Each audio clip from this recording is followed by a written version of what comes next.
എന്തായി മക്കളെ? ചേട്ടൻ ഞങ്ങൾ തിരുവനന്തപുരത്ത് പറഞ്ഞ രണ്ടുപേര്. ഞാൻ തൃശ്ശൂരാരാണ്, പക്ഷെ എല്ലാ കൊല്ലം ഇവിടെ വന്നിട്ട് പേടച്ചിട്ട് പോളോ.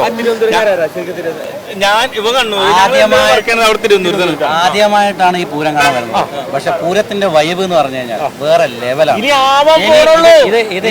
ഒരു പ്രാവശ്യം പൂരത്തിന് വന്നാൽ പിന്നെ പൂരത്ത് വരാതിരിക്കാൻ പറ്റില്ല എന്ന് ഞാൻ അറിഞ്ഞു. ഇന്ന് രാവിലെ വെളുപ്പിനെത്തിയുള്ളൂ. ഞങ്ങൾ രണ്ടുപേരും ട്രെയിനിൽ വെളുപ്പിനെത്തി. Full vibe. എങ്ങനെയായിരുന്നു? തിരക്കുണ്ടായിരുന്നോ വരാനായിട്ട്? എല്ലായിടത്തും തിരക്ക്. പിന്നെ അല്ല, റെയിൽവേ സ്റ്റേഷൻ, എയർപോർട്ട് എല്ലാം ഫുള്ളാ.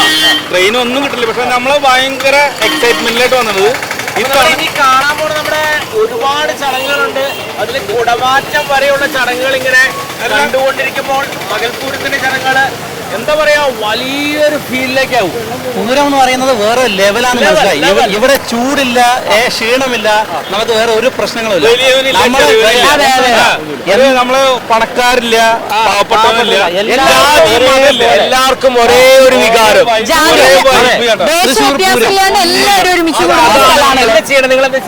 ഞങ്ങള് ബിസിനസ്സാണ്. ഞാൻ ഗാർമെന്റ്സിന്റെ ഒരു മാനുഫാക്ചർ ആണ്, ഇവന്റ് മാനുഫാക്ചർ. അല്ല, ഞാനൊരു കാര്യം, എന്തുകൊണ്ട് ഫാമിലിനെ കൊണ്ടുവന്നില്ല? എല്ലാവരും ഉണ്ട്.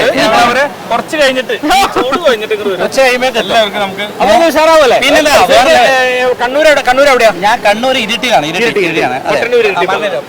ചാലക്കുടി കലാഭവമണിയുടെ വീടിനടുത്ത്.